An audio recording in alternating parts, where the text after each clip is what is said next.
I'm here at Tesla headquarters in Hawthorne, California. I'm just waiting for Elon to show up.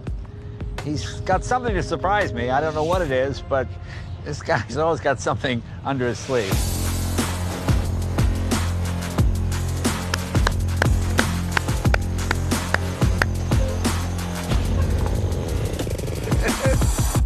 Elon, good to see you, my friend. Good to see you. Well, you've outdone yourself again. This is fantastic. This is the new Semi, correct? Yes, it's a Tesla Semi. Right. And we'll be starting limited production towards the end of this year. All right. And yeah, we think people are going to be super excited to drive it. And it's running right now. Yeah. I mean, if this is a regular truck, we'd be talking like this. Yeah, exactly. So let me ask you about all this. Now, truckers are kind of like Harley riders and Porsche 911 owners. They conform to a certain type of deal. How do you convince them that this is better than what they have? Yeah, this should be way cheaper to operate. So if you're driving, regular cross country, the cost per mile matters a lot. It's fundamental.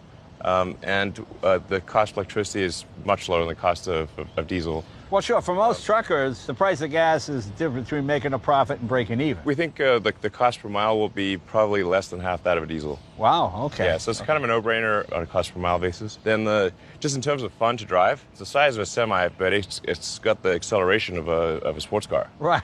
So, like, let's say you're pulling a big load and you want to get on the freeway.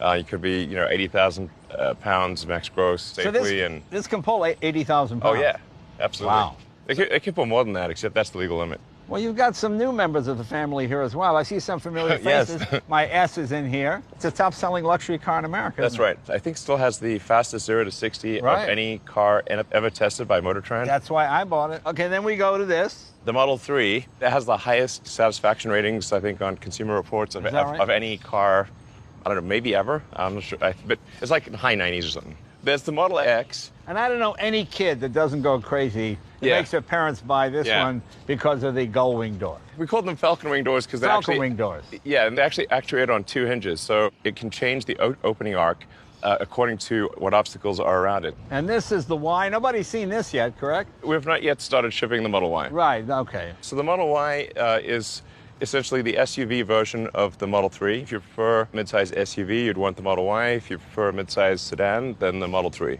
So yeah, we got the sexy combination here. Making that sexy joke, it might be the hottest joke ever. Explain what the sexy joke is. Actually, there's the Model S. Right. The Model 3, which, on the internet can be taken to mean E. Okay. But it's E, it's cool E. Right. And then the X. X, and then the Model Y, which together spells sexy. Oh, I see. Okay. Yes. I won't make electric cars if you don't write jokes. I'm not saying it was a great joke, but it was a hard one. No. And of course, my favorite. Yeah. This is the one I'm waiting for. The new Roadster. Great looking car. The new Roadster will be a whole new platform. Right. Ready to go for a little ride? Last year, Chief designer Franz von Holzhausen took me for a hair-raising ride in this demo, the fastest accelerating streetcar I've ever been in. We're going to be kind of unfair from a technology standpoint. For example, it's going to have an option to have rocket thrusters. Rocket thruster? Yes, from SpaceX. All right. Yeah. How does that work? See, I don't know when you're kidding and when you're not now. No, in this case, I am serious. You're going to have rocket thrusters? Yes. And what will provide the thrust? There's no fuel in the car. No, we're going to use ultra-high pressure compressed air. Oh, I see. Okay. It's a cold gas thruster. Okay. All right. The main thruster will be like behind the license plate. Right. So for acceleration, it drops the license plate, and that behind the license plate is a rocket thruster. That's like full-on James Bond. The base model will do 0 to 60 in 1.9 seconds. Wow. Where is that Cybertruck? Is that around here? That's somewhere around here. Bring on the Cybertruck. Cue music.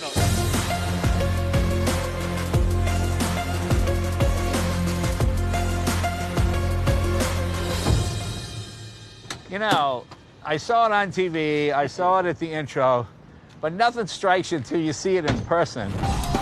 Back in November of 2019, Elon made headlines once again when he revealed this science fiction-inspired machine. Pickup truck buyers tend to be pretty conservative in what they like. It needs to look like a pickup truck, all that kind of thing. And this doesn't look anything like a pickup truck, but it immediately makes pickup trucks look old-fashioned. Well, I think there's a preconceived notion of what a pickup truck should be. And I think that's something that we said, if we're going to go bold, we need to do something that breaks that norm. Yeah, so back here we have the Vault. Okay. Touch of a button. Just opens right up like Yeah, magic. that's very cool. And a good-sized bed, yeah. If you want to mount like a missile launcher or something, you can do that. Yeah. And closes them. And how strong is that? You can walk on this very thing. You can walk on it? Yeah. It's very strong. It's like, so if you've got some valuable cargo in the back, this will protect your cargo and secure it against being stolen. So it's pretty stout. People of Tesla! Let's take it for a drive. Don't mind me, I'm just driving Elon Musk around in Tesla's new Cybertruck. This job is the worst, isn't it? I mean, it feels very much like any other Tesla. You've got instant acceleration. The greenhouse is fabulous. I love how open it appears to be. And how close is this to what it will look like in production? At Tesla, we always want to have the production car be better than the show car.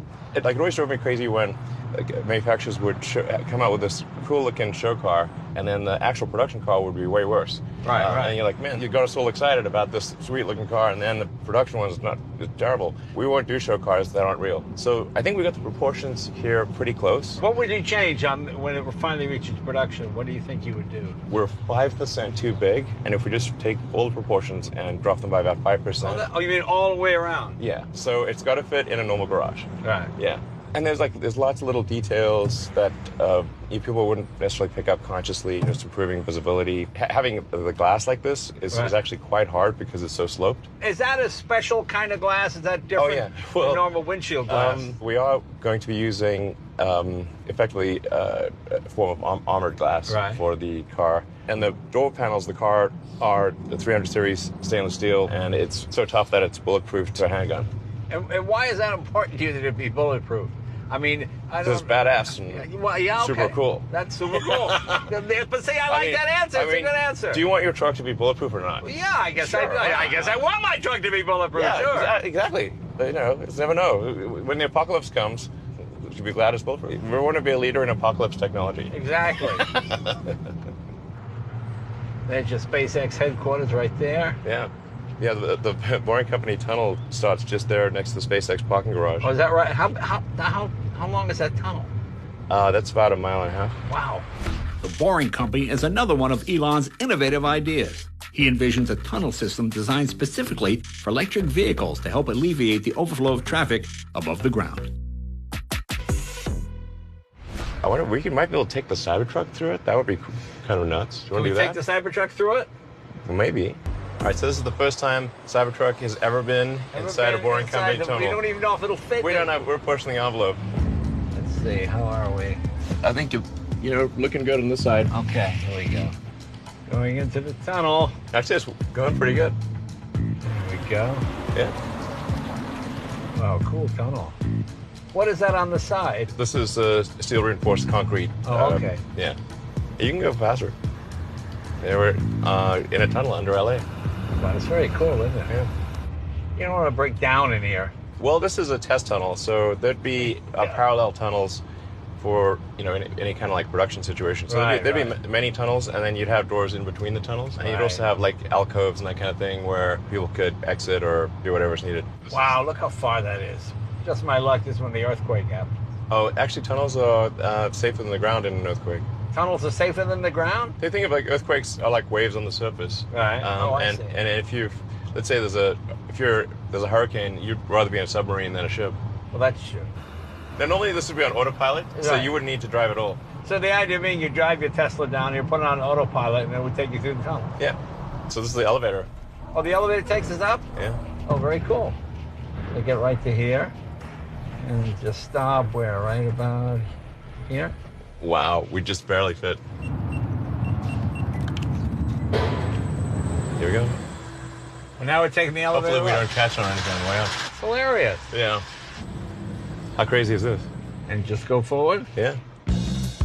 Elon, thank you very much. This is a kind of a bucket list thing to get a glimpse of the future, and you're doing it, my friend, with the boring machine and going through the tunnel in this car. It's very cool. I hope the next 12 years is as good as the last 12 have been. Well, thanks. It's been certainly a very eventful journey.